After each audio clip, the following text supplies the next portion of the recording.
Everyone's producing more content than ever. More events, more assets, more noise, and somehow less is actually landing.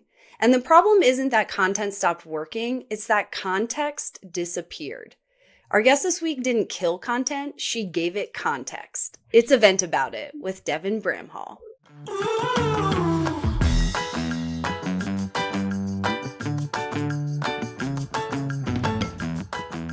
Hey everybody, welcome back to Event About It. I'm your host, Megan Martin, and our guest this week knows ideas don't stick in a vacuum.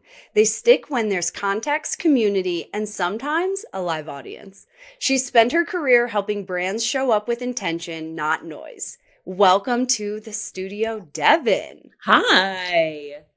You have like the professional intro voice that I tried so hard to develop when I did a podcast. And you turn it off and on so elegantly. Oh, thank you. Yes. I have a face for radio, I guess. I'm just kidding. I actually had a famous journalist tell me that once as like a joke when I was doing this, it was a program with UMass and Harvard University when I was in college. And that was the first time I ever heard that joke. He's like, Devin, you have a great, and I was like, oh. You think it's a compliment, and then you're like, oh no, this isn't good. I was like, dude. Amazing. Well, I'm so glad you're here. I have your book here. It's amazing. So everyone go get it. We'll link it out to where you can get a copy. We're going to dig into the book in the after show. But in the context of all the marketing world, you've sat on a bunch of different sides, specialized in content. I'm curious, what's a marketing hill that you'll politely die on, even if it makes everyone in the room uncomfortable? I think everyone should stop doing marketing in the first place. Say more. Yeah, say more. I think in the B2B space specifically, because that's where I grew up, right? That's where I've been my whole career. We became so precious about the act of doing marketing that we forgot why we were doing it. And it's not just the marketers who have lost the plot. It's the people asking them to do it, such that, leaders can say all they want that marketers are focusing on activities, and a lot of them are, and it's a mistake. But the outcome of the marketing is pushed aside throughout the journey and discussions internally at companies. And so it's not as effective as it could be, right? Like marketing exists to grow companies, right? That's why sales exists. And that's why customer service exists. When we're talking about when CEOs are saying, they used to come to me, Animals, we need content. My first question to them was, why? To what end? Right? And so I think that, marketers, leaders, their financial backers, everybody needs to sort of remember the plot and get back to, we're here to grow a company. There are many different ways to grow a company. We have decided arbitrarily what is called a marketing activity versus a sales activity versus, right, for the purposes of scaling companies as they get, really big, which makes sense. But that doesn't represent the whole of how marketing works at every stage. And so Agreed. I'm just really bullish on that. Don't do marketing at all. Well, I think we forget the why. And you see this in events all the time. It's like, well, we've always gone to that show, or we've always exhibited, or we've always hosted this, or we've always done the dinners. And you forget that the why behind why we're doing it in the first place. Like, why are we gathering people? Why are we having this conference anyway? Why are we trying to market to people? We should just be having conversations. I think when marketing is done well, to your point, you don't think it's marketing at all. And it becomes invisible. Yeah. And I think the problem manifests particularly in the B2B SaaS industry because the whole industry is founded on automation. SaaS products exist to automate and reduce reliance on human element, right? So it does really make sense that this happened to such an extreme degree here. But, and of course we developed all these playbooks to further automate the thing like taking humans out of it. Like the one thing that should have the most human touch, we've now automated to where there's like no humans around it anymore. Like you can automate so many social posts now that a human doesn't even have to look. It's just bots posting. Yeah. And like that's the one place humans actually need to show up. Right. Like how's your engagement doing? Right. Ugh, I'm with you on this hill to die on. Well, now that we've been very clear about context and clarity and what actually makes marketing work, let's put it on record in a game that I'm going to call Content Court. In Content Court, Devin, you're the judge. And I'm going to give you examples of different content, some event related, some not, and you get to rule a verdict on each one. No explanations, no saving it. Court is officially in session. Are you ready? I'm ready. I love surprises. So okay, lay it on me. First one is a main stage keynote cut into 15 social clips. Do you keep it? Do you get rid of it? Straight to jail? What do we do with it? It depends on the circumstance. I'm going to say, though, for this one, like, I'm going to probably have that answer to every single one of these because I'm like, it depends on the very specific company, the resources, blah, blah, blah. But I will say for this one, I'm going to say keep it. It serves a fundamental belief that I have around efficiency, which is start with the thing that you can atomize because it's inherently more efficient. And as a revenue generating department, efficiency should be something that we as marketers care about. So I'm going to say yes. Keep it. All right. A customer story told live on stage. I don't know. Maybe I'm going to say like no, because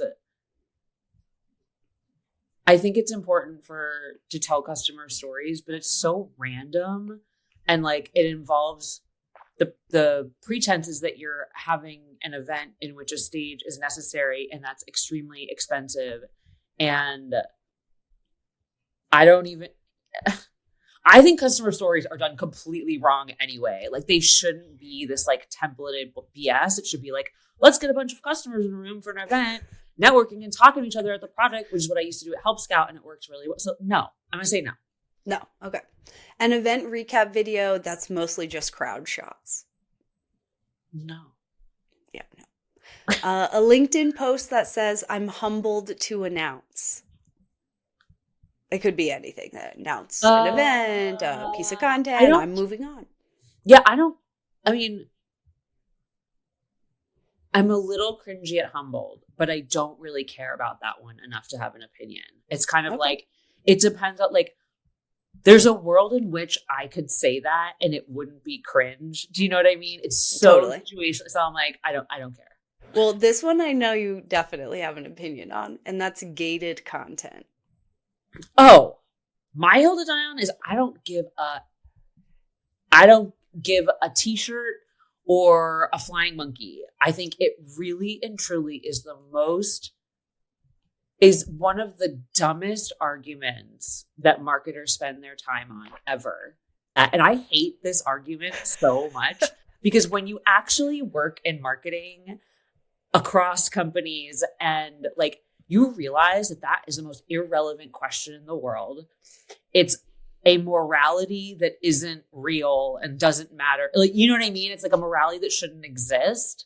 Yes. And it's like such a product of this like generation of people who are so opinionated without experience. And you're just like that question, the question should be like, should people be banned from doing marketing who care about this? And I would be like, yes, all of them. They need another job and probably a life. There is no strategic or business value to asking that question. It is a complete waste of time. Agreed.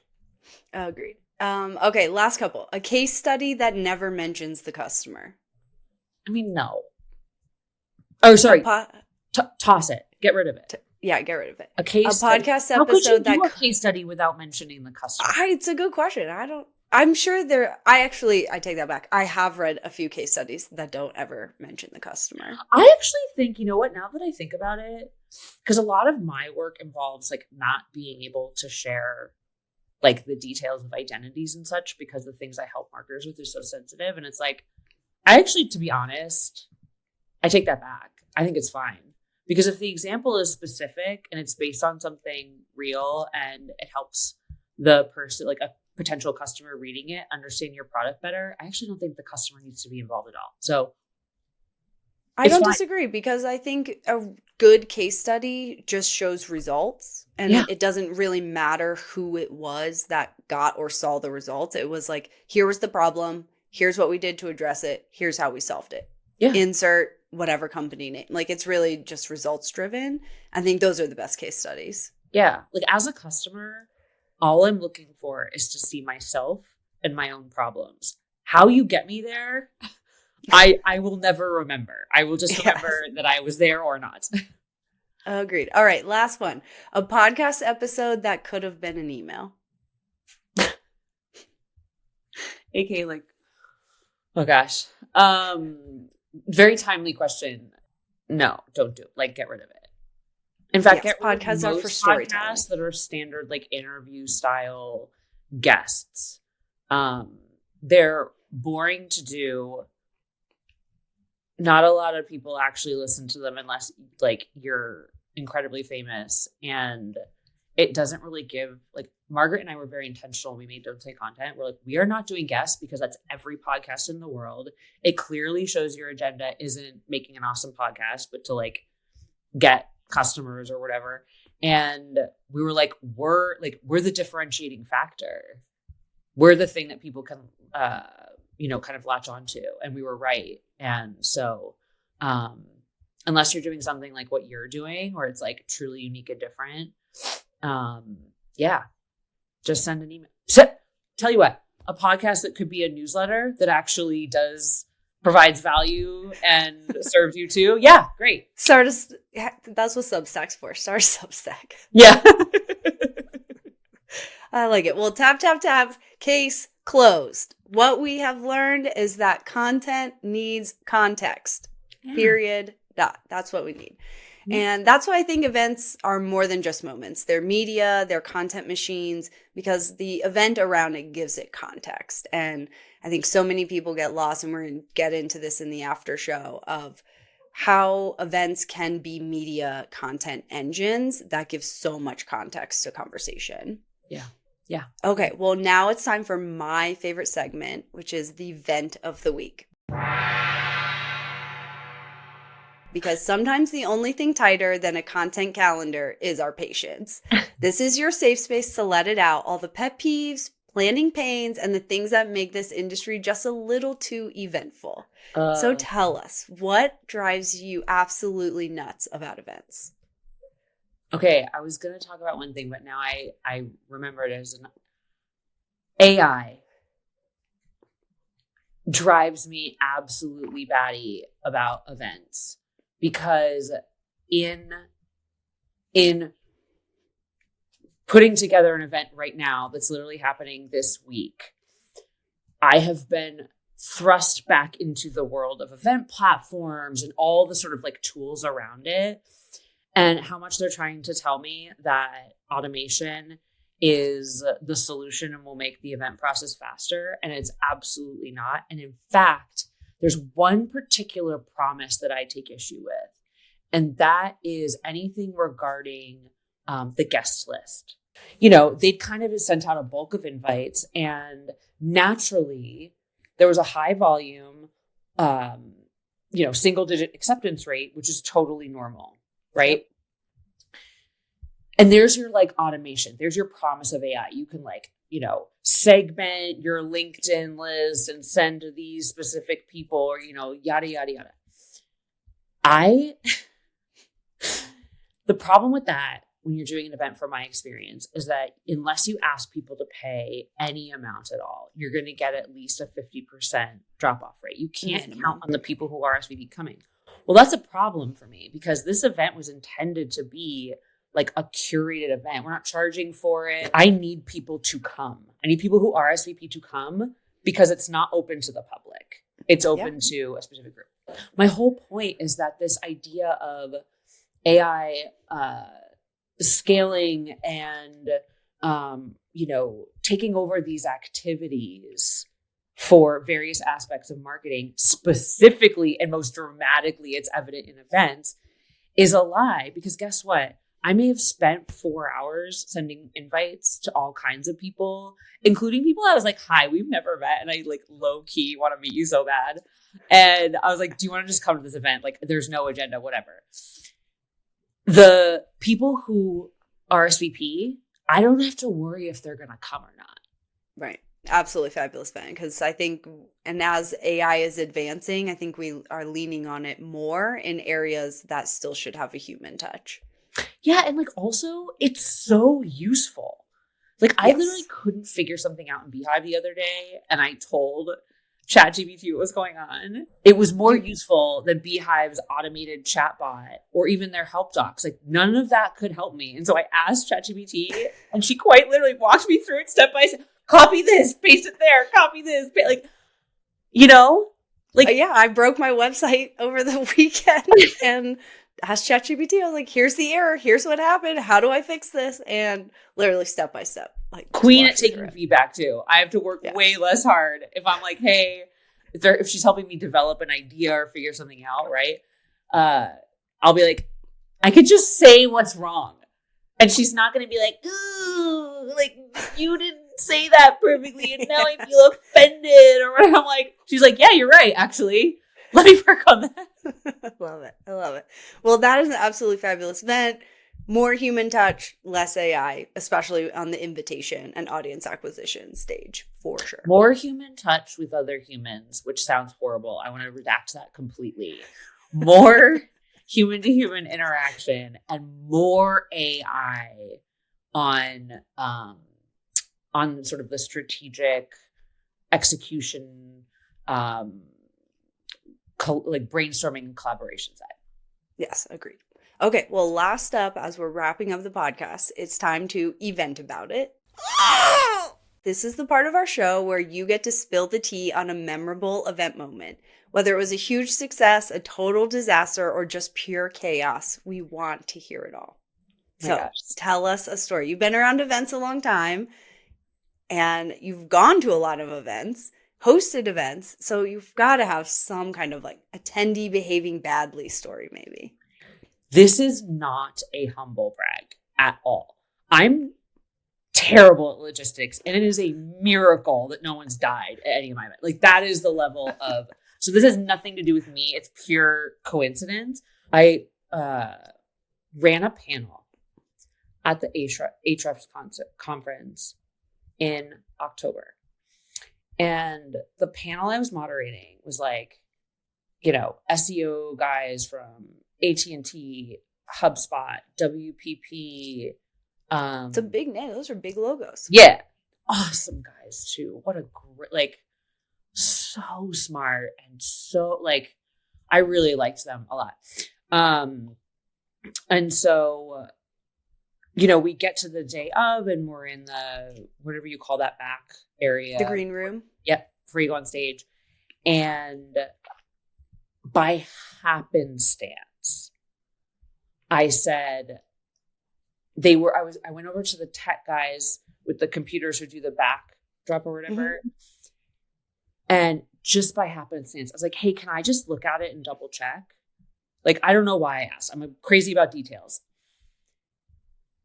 And when I tell you that this like VP of something or other from WPP, which is like, they had labeled him as a completely other company.